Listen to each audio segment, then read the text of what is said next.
4 habitudes essentielles pour réussir dans la vie et atteindre le succès. Bonjour et bienvenue sur Dev Academy. Je suis super contente de te retrouver dans ce nouvel épisode où je vais te présenter les 4 habitudes essentielles pour réussir dans la vie et atteindre le succès. Ah, la réussite, ce grand mot qui nous fait tous rêver. On rêve tous de réussir dans la vie, mais la réussite n'a pas la même signification pour tout le monde. Pour certaines personnes, cela veut dire de vivre heureux avec le bon partenaire et d'être en parfaite santé. Pour d'autres, cela signifie de vivre librement sans patron qui leur dicte les tâches à réaliser durant leur journée. Pour d'autres encore, c'est le fait de devenir riche et de ne pas se soucier des problèmes d'argent. Tu l'as donc bien compris, la définition de la réussite est propre à chacun, mais elle correspond toujours à la réalisation de ses propres objectifs, qu'ils soient personnels ou professionnels. Dans cet épisode, je vais te partager 4 habitudes essentielles pour atteindre le succès dans ta vie. Ces habitudes sont tirées des meilleurs livres de développement personnel sur le sujet, mais aussi de l'observation des personnes qui ont réussi. Sans plus tarder, voici les 4 habitudes essentielles pour réussir dans la vie et atteindre le succès. Mais juste avant, pense à t'abonner à Dev Academy pour ne pas rater mes futurs épisodes sur l'élégance, la haute société et le développement personnel. Et télécharge ton guide 9 clés magiques pour doubler ta productivité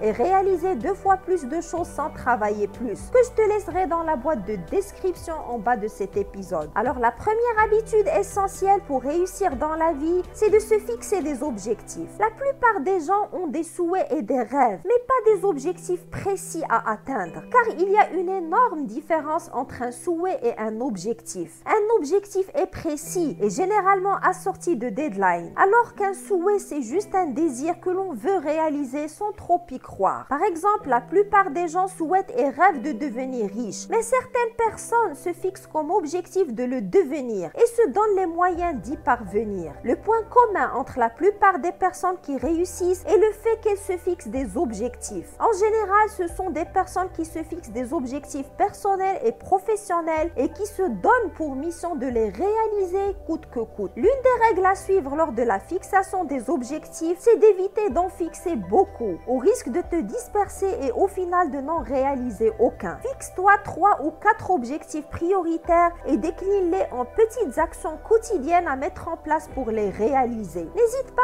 à écrire tes objectifs et à les coller quelque part où tu pourras les voir matin et soir afin de ne pas les perdre de vue. Juste assure-toi que les objectifs que tu as définis sont SMART. SMART est un mot mnémotechnique anglais pour désigner un objectif qui répond aux critères suivants. S comme spécifique, c'est-à-dire que l'objectif doit être précis et clair dans sa formulation. Manger plus healthy est par exemple un objectif qui ne répond pas à ce critère, car il est vague et formulé de manière trop générale. Par contre, manger 5 fruits et légumes par jour et bannir les chips et les biscuits industriels, ça c'est un objectif qui est spécifique. M comme mesurable. Il est important d'associer une mesure à ton objectif pour savoir si tu l'as atteint, si tu t'en approches ou si au contraire tu t'en éloignes. Par exemple, pour rendre ton objectif de perdre du poids mesurable, il faut par exemple définir le poids cible que tu veux atteindre ou encore le nombre de kilos à perdre par rapport à ton poids actuel. Le troisième critère que l'objectif doit remplir, c'est qu'il doit être atteignable. Ton objectif doit être atteignable, c'est-à-dire réaliste. S'il est trop ambitieux, cela va juste te décourager. Il faut donc qu'il soit possible à atteindre compte tenu des moyens dont tu disposes. Mais il doit quand même être suffisamment ambitieux pour être motivant. Fixer des objectifs réalistes est très important. Le R de SMART vient du mot anglais relevant, c'est-à-dire pertinent. Justement, l'objectif que tu dois te fixer doit être pertinent et faire sens par rapport à tes valeurs et principes et tes propres objectifs à long terme. Le 5e critère que ton objectif doit remplir, c'est qu'il doit être assorti de deadline, time-based. En fait, il faut fixer une date limite pour la réalisation de ton objectif en tenant compte de son délai de réalisation. Disposer d'un calendrier permet aussi de réfléchir aux priorités et de les hiérarchiser. Donc, assure-toi que les objectifs que tu t'es fixés sont SMART et fais le point régulièrement pour savoir où tu en es dans leur réalisation. La deuxième habitude essentielle pour réussir dans la vie, c'est de prioriser ses actions. Entre les obligations professionnelles, les courses à faire pour la maison, les tâches ménagères, les différentes sollicitations des amis et membres de la famille, on a tous un agenda hyper surchargées. C'est le cas aussi des personnes qui réussissent, mais celles-ci ont une habitude puissante qui leur permet à coup sûr de réussir. C'est la capacité à prioriser leurs tâches quotidiennes et de réaliser les tâches importantes. Elles identifient là où les quelques actions prioritaires qu'elles doivent réaliser à tout prix durant la journée pour avancer dans la réalisation de leurs objectifs et travaillent en priorité sur ces tâches. Brian Tracy, l'un des gourous du développement personnel, conseille dans son célèbre livre Avaler le crapaud d'identifier dans la journée la tâche la plus importante et la plus dure à réaliser pour se rapprocher de ses objectifs. Il appelle cette tâche le crapaud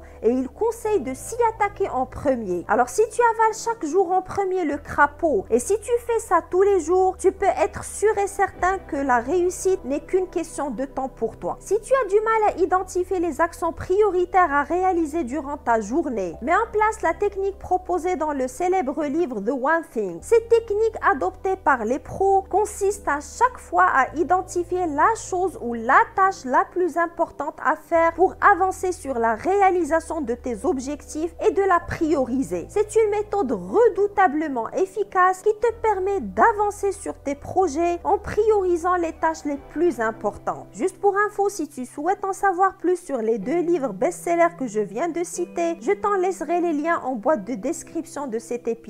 Donc retiens bien que la deuxième habitude essentielle pour réussir est la capacité à prioriser les tâches importantes en les réalisant en premier avant de s'attaquer aux tâches ordinaires. La troisième habitude essentielle pour réussir dans la vie, c'est de faire preuve d'autodiscipline. Car effectivement, la réalisation des objectifs requiert de l'autodiscipline. Perdre du poids, parler couramment une langue, écrire un livre, monter une entreprise, apprendre un instrument de musique. Tous ces objectifs demandent des heures et des heures de travail. Et dans ce long processus d'accomplissement, il arrive parfois que l'on ne ressente pas l'envie de travailler. Et c'est à ce moment-là que l'autodiscipline rentre en jeu pour nous inciter à continuer d'avancer même lorsque nous manquons de motivation. L'autodiscipline est l'ingrédient magique qui permet aux persévérants de continuer à travailler et de fournir des efforts même quand ils n'en ont pas envie. Brian Tracy définit l'autodiscipline de la manière suivante. C'est quand quelqu'un fait ce qu'il a à faire, quand il doit le faire, qu'il ait ou non envie de le faire. Quand on veut réaliser une tâche difficile, notre cerveau fait le maximum pour nous en dissuader. Il nous renvoie le signal qu'on a encore le temps et qu'on peut remettre cette tâche au lendemain, qu'on est fatigué et qu'on ferait mieux de se reposer. Bref, il nous pousse à procrastiner. Par contre, l'autodiscipline va au contraire nous pousser à passer à l'action même quand on a envie de ne rien faire. C'est l'autodiscipline qui va te pousser à mettre tes chaussures de sport pour aller courir un dimanche matin pluvieux. C'est aussi l'autodiscipline qui va te pousser à travailler encore quelques heures sur ton side business après une longue et fatigante journée de travail. C'est encore l'autodiscipline qui va te pousser à te réveiller tôt le matin pour écrire quelques pages de ton livre. La bonne nouvelle, c'est que l'autodiscipline est comme un muscle. On peut la renforcer en l'exerçant tous les jours. Plus tu vas résister aux tentations qui t'incitent à ne pas travailler sur tes objectifs, plus ton autodiscipline va se renforcer. La meilleure façon de ne pas succomber à la tentation de procrastiner est d'appliquer la méthode décrite dans l'excellent livre de Mel Robbins,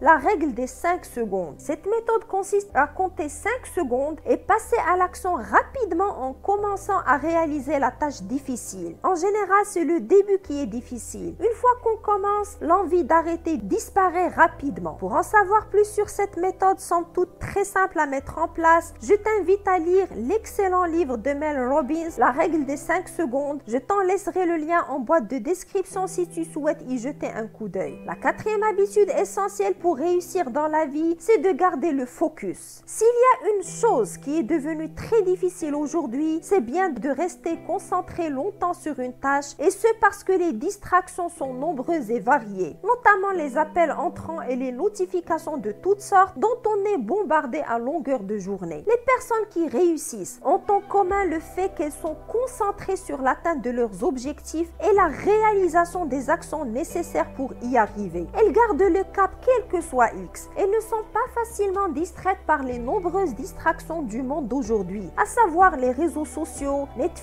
Netflix, la bande des copains ou copines qui pensent juste à s'amuser et à passer du bon temps. Cela ne veut pas dire que les personnes qui réussissent travaillent tout le temps et ne s'accordent pas des pauses pour regarder des séries ou surfer sur Internet. En réalité, elles font tout cela. Mais quand c'est le moment de travailler, elles savent aussi sacrifier ces petits plaisirs immédiats pour atteindre leurs objectifs à long terme. D'ailleurs, l'une des caractéristiques qui différencie les personnes qui réussissent du reste, c'est que les premières privilégient toujours le long terme par rapport au plaisir et confort immédiat. L'un des moyens de garder le focus, c'est de désactiver les notifications de ton téléphone et de ton PC. Car quand tu reçois des mails ou SMS, en général, tu interromps ton travail pour les consulter. Et pour reprendre ton travail, tu mets un certain temps pour savoir où tu en étais avant de continuer. Donc imagine le temps que tu vas perdre si tu commences à consulter tous les mails et SMS que tu reçois au lieu d'avancer tranquillement sur tes travaux sans interruption. Voilà, c'était les 4 habitudes essentielles pour réussir dans la vie et atteindre le succès. Dis-moi en commentaire ce que tu penses de cette liste des 4 habitudes que je t'ai partagées et n'hésite pas à rajouter en commentaire d'autres habitudes qui pourraient aider les abonnés de Dev Academy à réaliser leurs objectifs. Pour toi qui es resté jusqu'à la fin de cet épisode, voici un bonus que tu seras parmi les rares chanceux à découvrir. Ce bonus est une 5e habitude des personnes qui réussissent. Et cette habitude, c'est la visualisation. La visualisation consiste à t'imaginer dans ta tête que tu as atteint tes objectifs, à ressentir maintenant la joie et la satisfaction que la réalisation future de ces objectifs te procurera. En gros, il s'agit de t'imaginer que tu as atteint tous tes objectifs. Cette technique est utilisée par les sportifs de haut niveau pour les aider à gagner et battre des records. Maintenant, si tu as aimé cet épisode, je t'invite à checker mon autre épisode intitulé 11 choses pour améliorer ta vie aujourd'hui. Je t'en laisserai le lien en boîte de description. Cet épisode arrive à sa fin. Merci d'être resté jusqu'au bout. Si tu l'as aimé, pense s'il te plaît à lâcher un like et à le partager à une personne qui t'est chère. Abonne-toi à Dev Academy et active la cloche de notification pour ne pas rater mes futurs épisodes sur l'élégance, la haute société et le développement personnel. Je publie au moins un épisode par semaine. N'oublie pas de télécharger ton guide offert que tu trouveras en bas de cet épisode. À très vite!